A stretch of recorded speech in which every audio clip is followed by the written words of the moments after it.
Welcome back to the EVO build series, everybody. It felt great to drive the car in and out of the shop again. Nice to have something moving under its own power. Mostly what we're going to cover in this video is getting our exhaust on and getting the front bumper set up and in place along with our inner wheel wells. But one other thing I did have to do since our last video was get this gauge pod installed over the steering wheel and play around with that. My interior is still a little bit torn apart, but I did get my radio back in place and that gauge pod in place.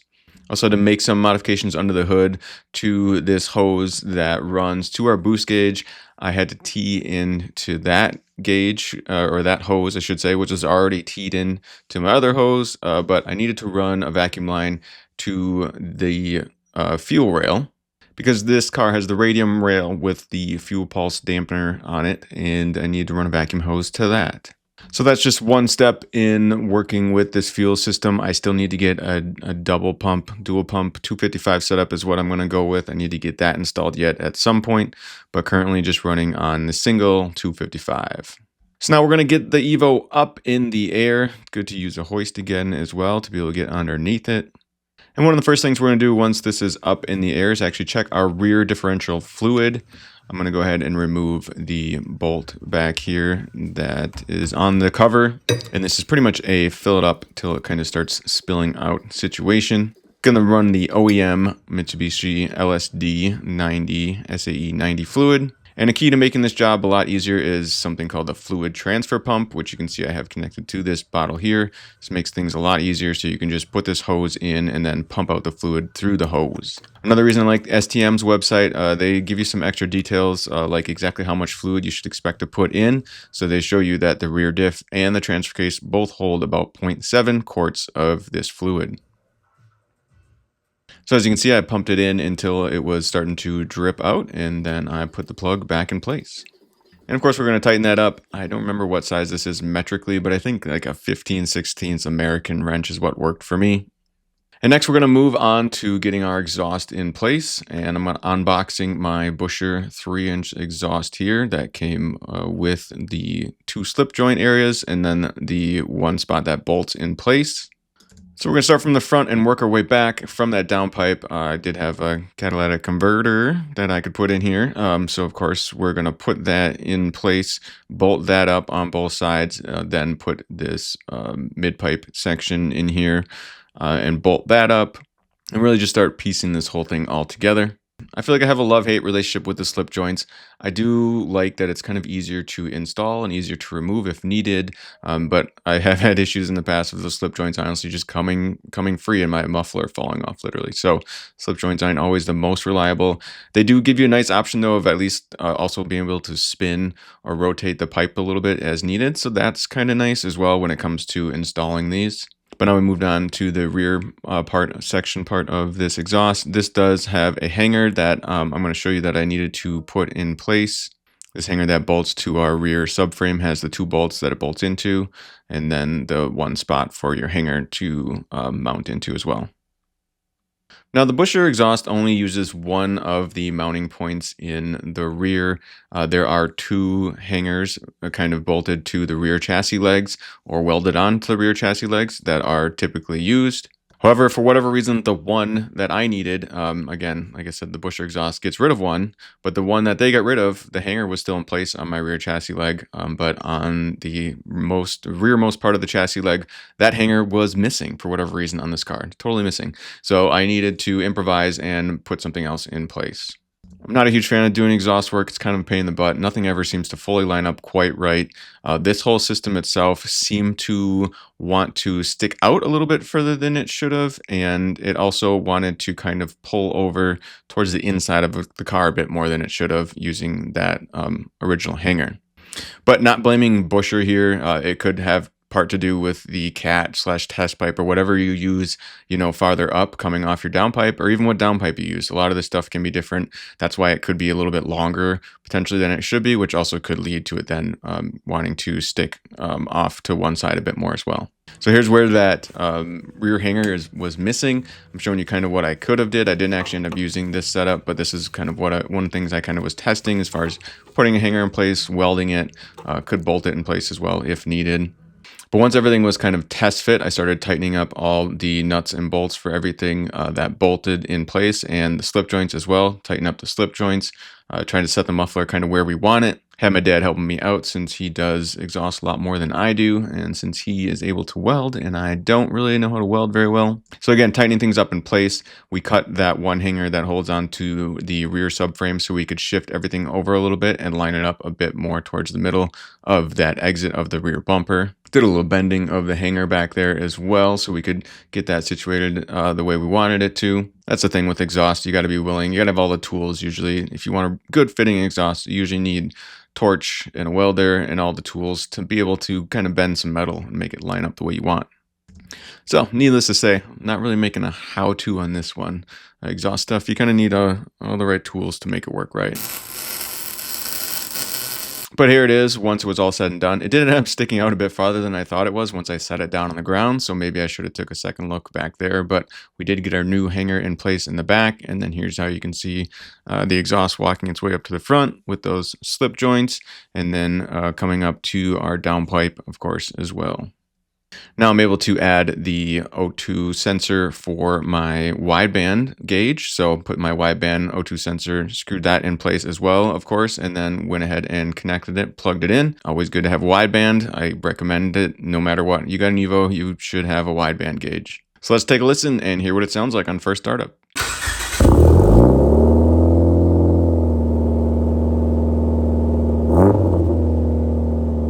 Sounds pretty good. It sounds very similar to my black Evo. It's obviously a bit louder than the HKS quiet exhaust I had on the silver car.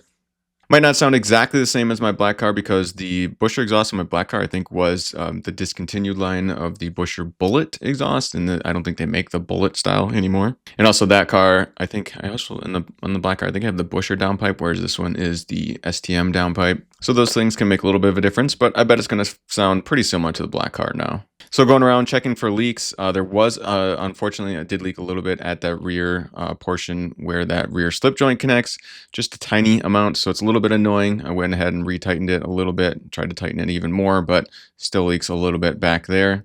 Have to look at that again a little bit later.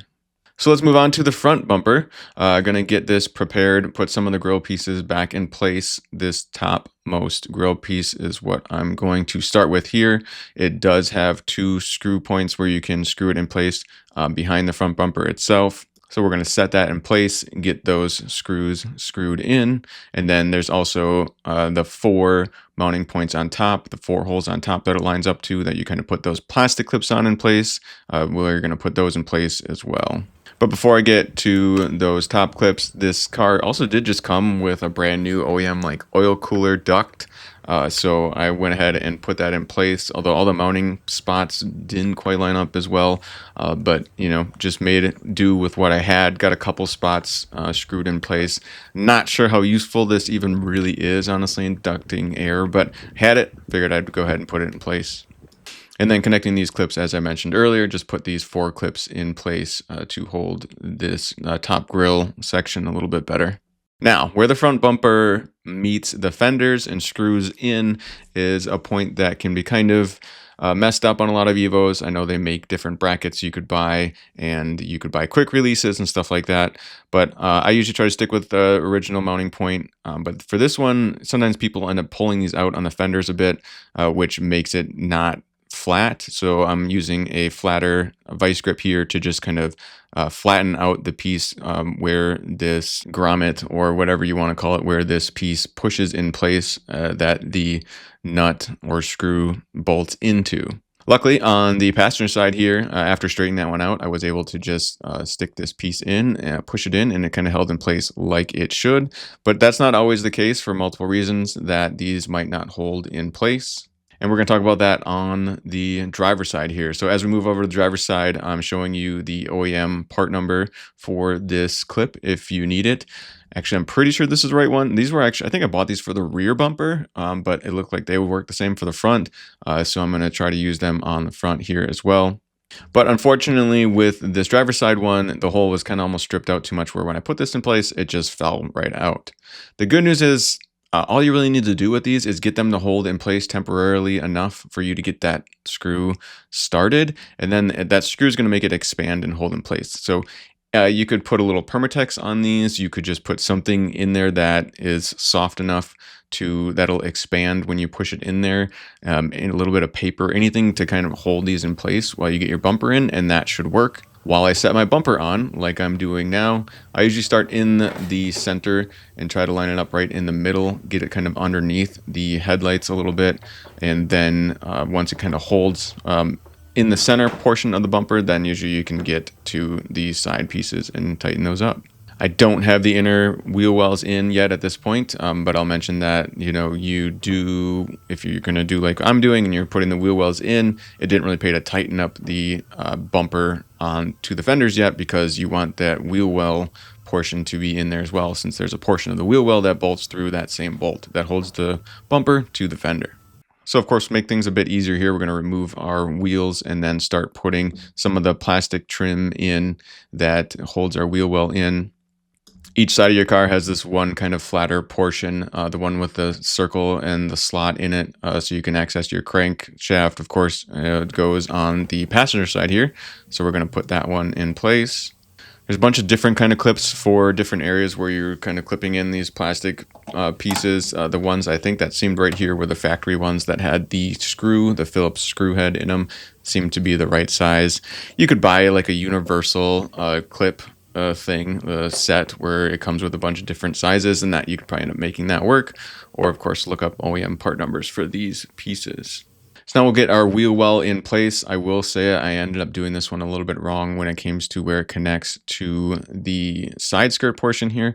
I put it behind the red part of the side skirt, but not the black part for some reason. I'm not sure how it ended up sliding in like that, but it should be the other way. I'll do it right on the other side and show you the other side. So just showing you how it was kind of when I finished it, almost finished it up. I wasn't going to show you me popping in all of these stupid little things that hold it in place, but I do want the wheel wells in place just because I'll probably do ice racing, stuff like that. As you can tell, these are used wheel wells. They're from the silver car, but they should work all right.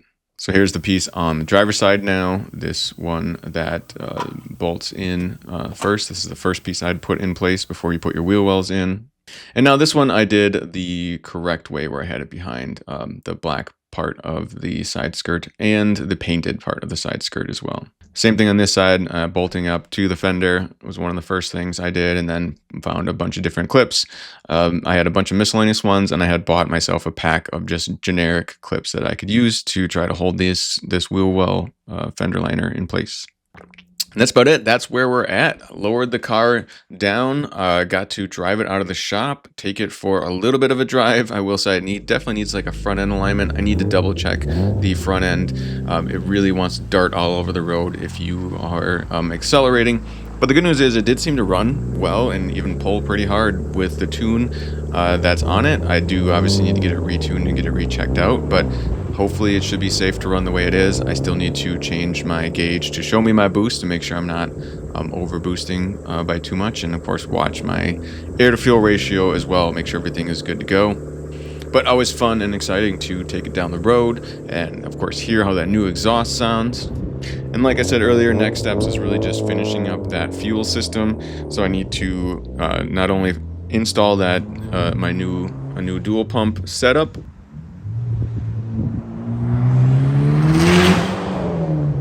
but I also need to finish up the interior. And one of the main things with the interior is I got to figure out how to get my blower fan to work. For whatever reason, I couldn't get the fan to turn on. So I definitely want to have a fan that's working for heat purposes and just for, keeping your windshield from getting fogged up and stuff like that. But that's where we are. It's getting close. Hopefully it can make some spectator drags yet this year. I got some lined up that I planned hopefully in the middle of June. So that should be doable if I can squeeze this in for a tune in alignment at ASM. And I'm also waiting for the rear wing. I got rear wing brackets hopefully being made that I want to potentially provide to other people and sell to other people if they want to fix their rear wing. If their brackets are rusted out like they were on this car, But I'm kind of waiting. It's at the machine shop or at the fab shop right now, waiting for them to kind of get those cut out and in place. And then I got to finish my video on that as well. But of course, got to get that iconic wing back on the Evo. But there you go, everybody. You know, that's it for this video. As always, I'm just a guy on YouTube who likes to document what he does. So if I did anything wrong, or if you think I could have did anything better, please feel free to leave a comment in the comment section down below. But as always, this is Paul from Boosted Films saying thanks so much for watching.